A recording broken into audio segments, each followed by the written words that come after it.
자, 이번 시간에는 제 두 번째 시간 원천징수의 개요에 대해서 살펴보도록 하겠습니다. 원천징수는 소득에 대한 과세 방식이죠. 소득에 대한 과세 방식. 그리고 세금 징수 방법 중에 하나입니다.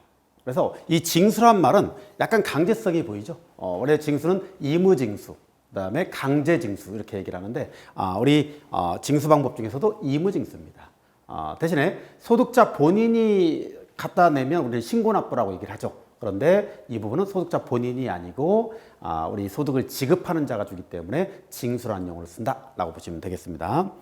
원천징수 대상 소득과 일반 소득 차이를 보면요. 일반 소득자 같은 경우는 소득자가 납세 의무자고요. 그죠? 소득의 당사자도 소득자죠. 그렇기 때문에 이 부분은 직접세입니다. 직접세.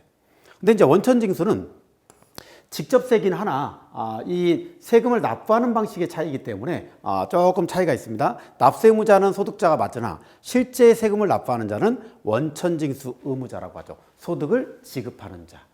소득을 지급하는 사업자가 아닙니다. 물론 사업소득 같은 경우는 사업자만 원천징수할 수 있도록 되고 있어요. 그러나 이 이자나 이런 부분에 대해서는 이 사업자가 아닌 경우에도 원천징수가 있거든요. 그래서 소득을 지급하는 자라고 해야 됩니다. 세금의 납부 절차, 소득자가 다 해야 되지만 어때요? 이 원천징수 대상 소득 같은 경우는 원천징수 의무자가 한다. 그리고 장점은 우리 과세관청의 장점은 세금을 걷기 편하다. 납세자의 장점은 어때요? 분산 효과가 있으니까 어때요? 내 돈 같지 않다. 내가 얼마나 가는지 잘 모른다. 이런 특성도 있겠습니다. 흔히 말해서 계속 월급 받을 때 차감하는 부분은 별게 없다고 생각을 하는데 연말정산 때 한꺼번에 추징당하면 굉장히 많다고 생각을 하죠. 그렇게 생각하시면 될 것 같습니다. 원천징수의 대상과 방법을 한번 살펴볼까요? 이 부분은 간단히 보죠. 소득세의 이 대상은 당연히 소득이고요. 거주자냐, 비거주자에 따라서 구분이 돼야 됩니다. 일단은 여기에 보면 거주자냐 비거주자에 따라서 원천징수가 좀 다른 부분을 좀 알 수 있어요. 이렇게 보시면 되겠고, 거주자는 우리 익히 봤듯이 8가지 소득에 대해서 원천징수 규정이 있다. 근데 양도소득은 지극히 예외적인 거니까 7가지, 그죠? 금융투자 소득까지 포함해서 8가지가 되겠네요. 비거주자는 제일 마지막 부분에 다루겠습니다만 이건 조세조약으로 상당히 많이 갑니다. 그렇기 때문에 일단은 지금 여기서는 그냥 이 정도 있다 이렇게 생각하시면 되겠고요. 우리 아까 이 소득세법은 다뤘는데 법인세법은 다루지 않았거든요. 법인세법은 원래 원천징수가 거의 없어요.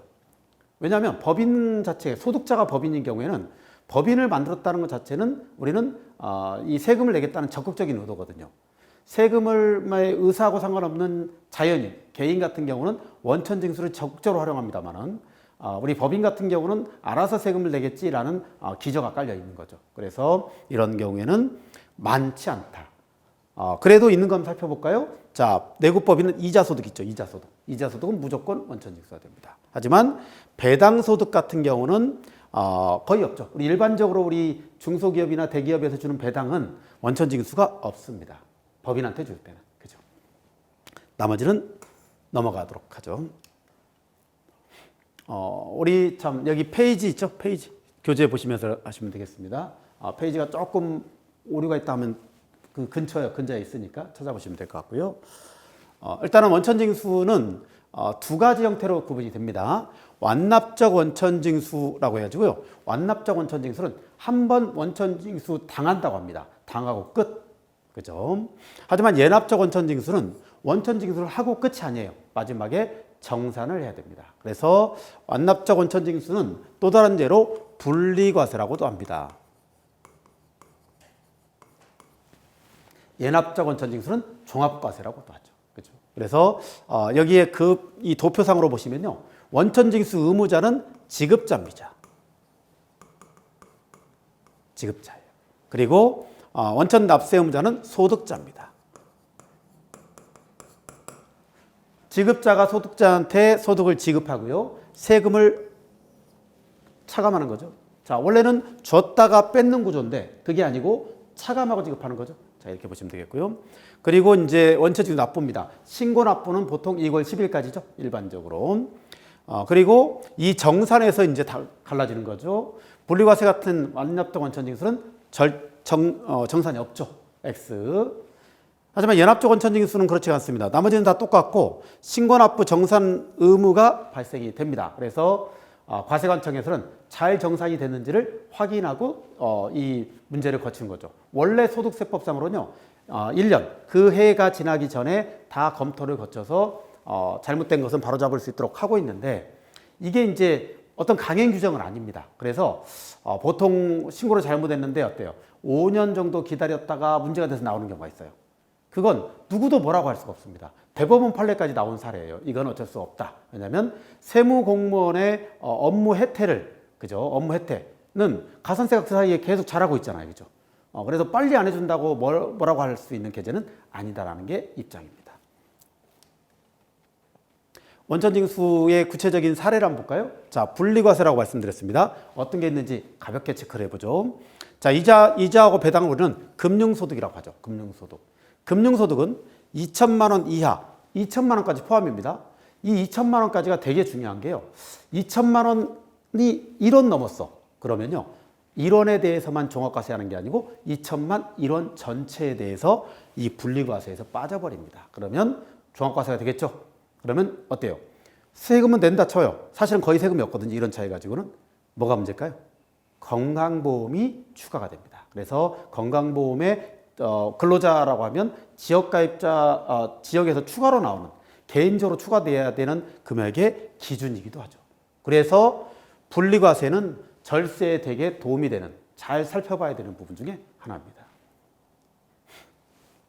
세 번째 볼까요? 일용근로자의 근로소득입니다. 일반 근로자가 있고 일용 근로자가 있죠. 일용 근로자 같은 경우는 얼마를 받든지 간에, 그죠? 종합과세가 되지 않고 분리과세가 된다. 그래서 사실은 일용 근로자는 돈을 얼마를 받는 게 중요한 게 아니고요. 그 시기, 얼마간 계속해서 연속해서 일을 해줬느냐, 이게 중요한 요소입니다. 공적연금 외 연금소득이죠. 이게 이제 사적연금이라고 편하게 얘기하는데요. 공적연금 외 연금은 우리 이제 세법상의 용어. 우리는 편하게 사적연금. 이게 1,500이죠. 과거 이게 1,200이었잖아요. 근데 1,500까지로 늘렸습니다. 물가가 이제 인상되니까요. 1,500까지 높여서 이 이하인 경우에는 분리과세해도 된다라고 얘기하고 있습니다. 다섯 번째, 공적연금 외의 연금으로도, 이것도 또 개정사항인데요. 공적연금 외의 연금으로 1,500까지는 그래요. 뭐 그렇다 칩니다.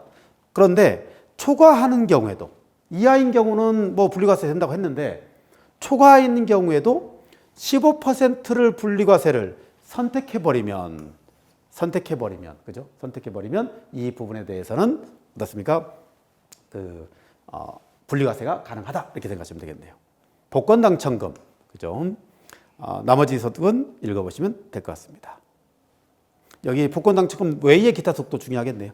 복권당첨 외의 기타 소득은 300만 원 이하입니다. 그러니까 한 사람이 벌어서 300만 원 이하면, 이래서 제가 이렇게 강의를 해서 제가 이제 오프라인에서 강의해 줬어요. 그리고 받는 소득은 우리 회사하고는 관계가 없기 때문에 저는 기타 소득입니다. 기타 소득이 1년 합계가 300만 원이 넘지 않으면 분리과세를 선택할 수 있어요.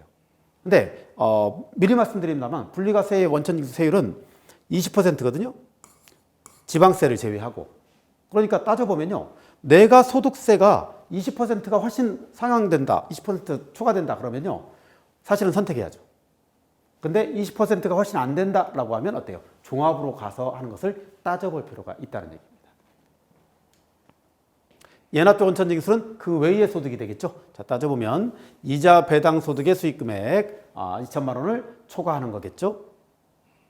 사업소득은 전체적으로는 연합적 원천징수입니다. 사업소득은. 그죠? 근데 딱 하나 우리 여기에는 들어가 있지 않지만 원천징수와 관계가 없어서. 근데 우리 주택임대소득 있죠. 주택임대소득이요.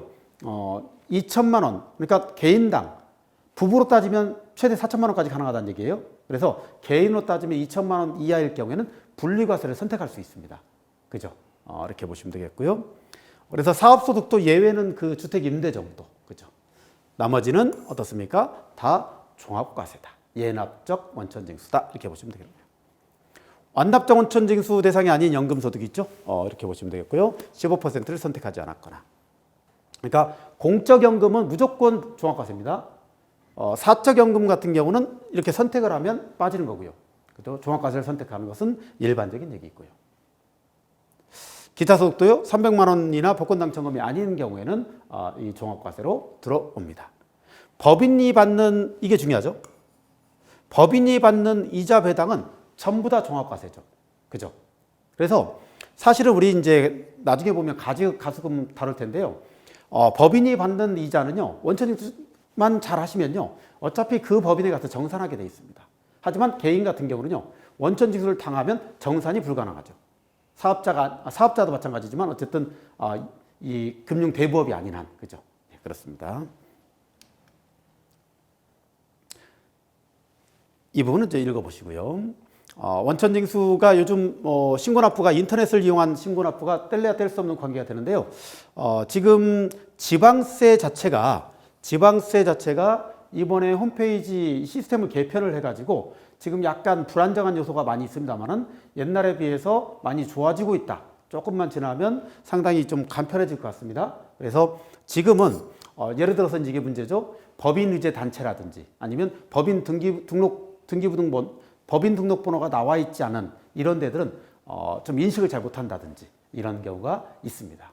그리고 대리인에 대한 인식이 조금 오류가 뜨는 것 같고요. 지금 바꿔나가고 있으니까 좋아질 겁니다. 자, 원천징수를 제대로 하기 위해서는요, 거주자와 비거주자를 구분하는 건 필수입니다. 소득자가 거주자입니까? 비거주자입니까?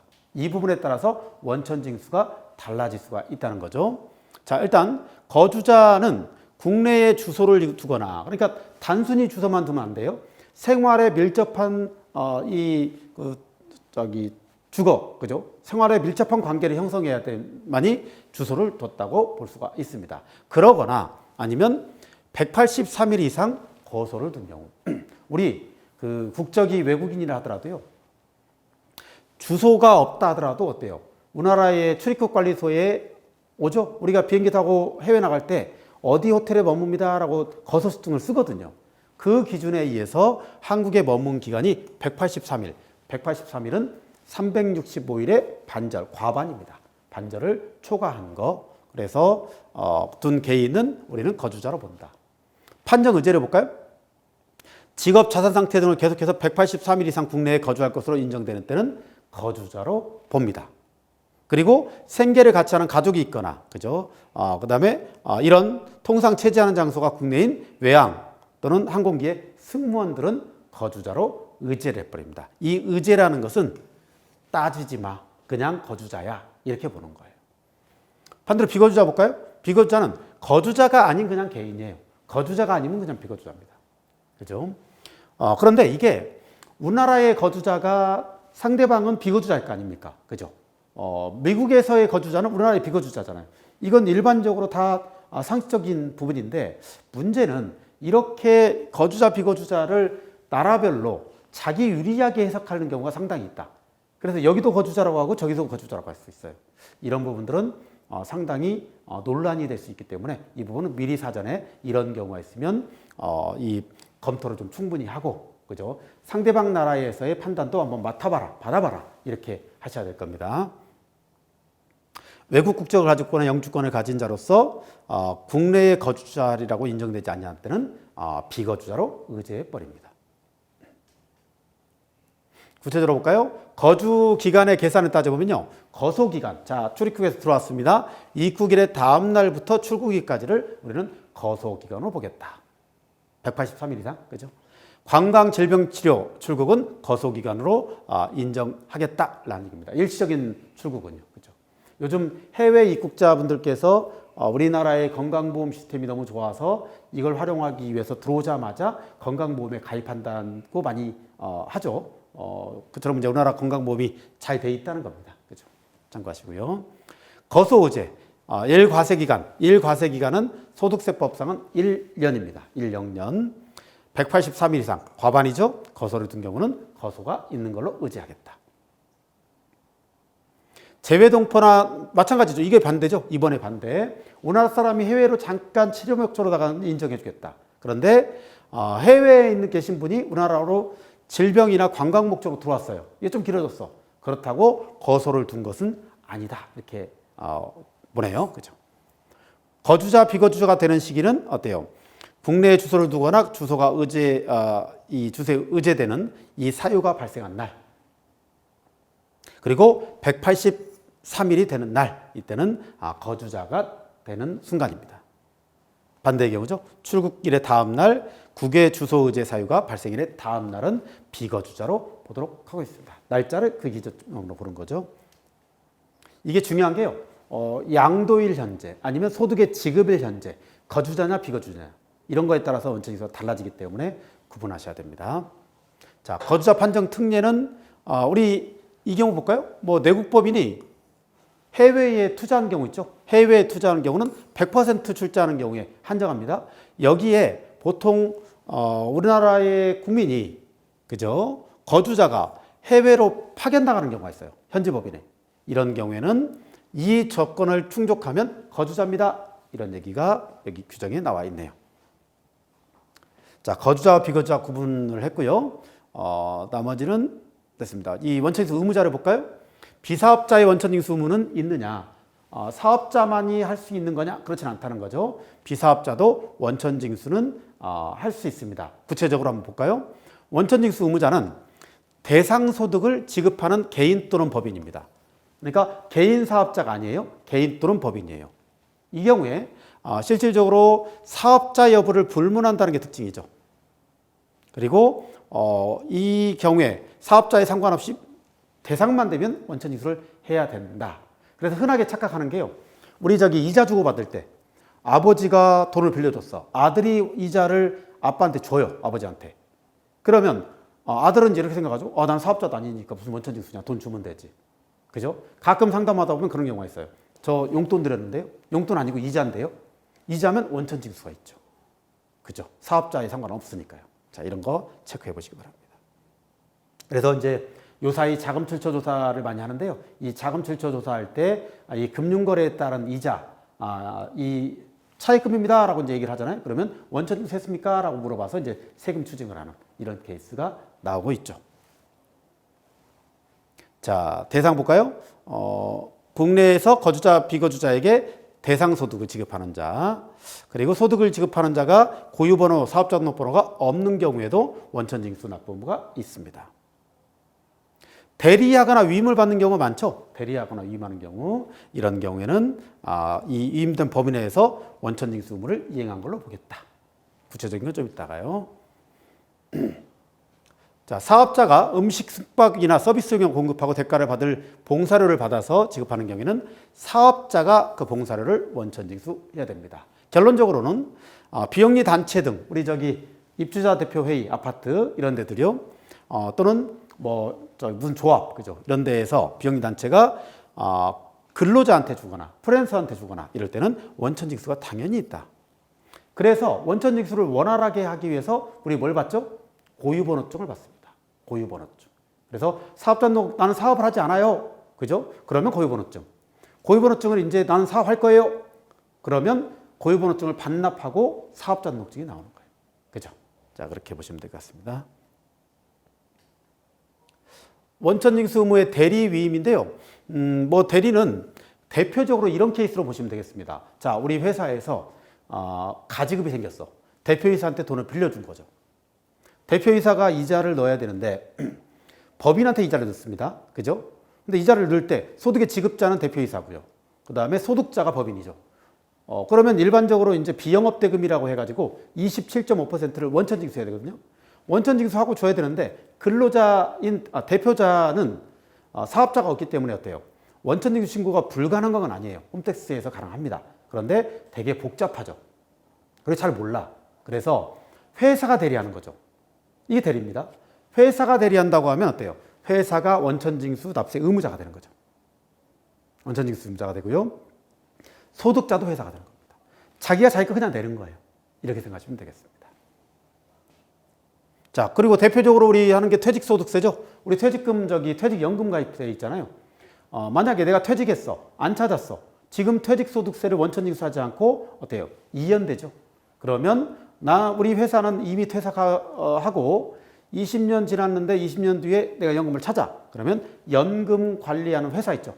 그죠? 금융기관. 거기에서 원천징수를 합니다. 이건 우리는 금융기관에 근무한 적이 없죠? 그러면 대리나 위임 규정에 따라서 진행되는 거다라고 생각하시면 되겠습니다. 나머지는 넘어가시죠. 비사업자 원천징수 여기까지 하겠습니다. 세율 좀 볼까요? 자, 세율은 비영업대금은 25%입니다. 자, 우리 전체적인 세율이 여기 쭉 나와 있죠. 개인의 경우입니다. 소득자가 개인일 경우. 그죠? 그 밖에 이자 소득은 14%예요. 여기에 지방소득세가 1.4가 가산이 되는 거죠. 그래서 15.4%가 되네요.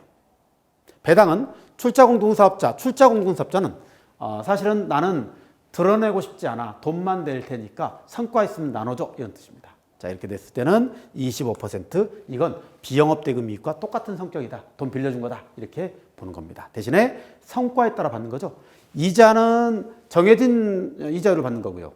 배당은 정해진 어때요? 이자가 아니고 성과. 이 성과에 따라 좀 달라지는 이 부분이라고 생각하시면 되겠습니다. 그 밖에 배당은 14%입니다. 아까 얘기했듯이 상대방이 법인이다라고 했을 때는 배당 소득에 대한 원천징수는 공인신탁밖에 없거든요. 그래서 일반적으로 그냥 주시면 됩니다. 나머지 쭉 있는데요. 사업소득 3%죠. 중요한 거.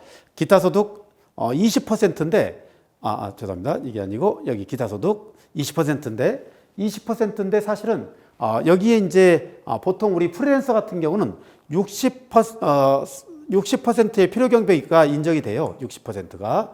그렇기 때문에 소득은 40%입니다. 그러면 40%에 곱하기 20%가 되죠. 그러면 8%가 되죠. 지방소득세까지 8.8%를 원천징수하는 거예요. 실제 세율은 20%입니다. 사업소득은 3%를 띄는 이유가요. 나중에 정산이 필요하기 때문에 그렇습니다. 자, 이렇게 보시면 되겠고요. 법인은 이렇게 됩니다만은 법인은 나중에는 무조건 정산하기 때문에 이 원칙만 잘 지키면 세부담, 세 효과는 크게 상관없다. 이렇게 생각하시면 되겠습니다. 넘어가죠. 세율은 쭉 보시면 되겠습니다. 원천징수의 시기 볼까요? 원천징수는 지급일입니다. 지급일이라면 간단하죠? 원천징수의 지급일입니다. 근데 지급일이 좀 늦어지는 경우가 있죠. 월급을 사정이 안 돼서 좀 늦게 줬어요. 이런 경우에는 지급되지 않은 일정 시점까지 지급되지 아니하는 경우에는 특례가 적용됩니다. 특례는 아무 때나 다 적용되는 건 아니고 여기에 특례는 일반적인 이 특례부터 설명하고 대상을 좀 보죠. 1월부터 11월 귀속. 내가 1월부터 11월까지 일한 거에 대해서는 늦어도 12월 말까지 주지 않으면 12월 말까지 지급된 걸로 보겠다. 그러면 1월 10일까지는 세금 납부해라. 이런 뜻입니다. 12월 급여를 미지급한 경우에는 연말정산 마감 기한인 2월 말일 날 지급한 걸로 보겠다. 이게 특례입니다. 원천징수식의 특례. 그럼 구체적으로 근로사업 퇴직 있죠? 이자소득 있죠? 기타소득 있죠? 자, 여기에 따라서 특례가 적용되는 게 조금 다릅니다. 이자 배당은 3개월 이렇게 있네. 배당 같은 경우 배당은 3개월. 그렇죠? 기타소득은 어때요? 여기 법인세법 67조는 인정기타입니다. 인정. 세무조정에 의한 처분을 인정기타라고 얘기를 합니다. 자, 이때는 소득금액 변동통지서나 신고일 또는 수정신고일 날 지급된 걸로 보겠다.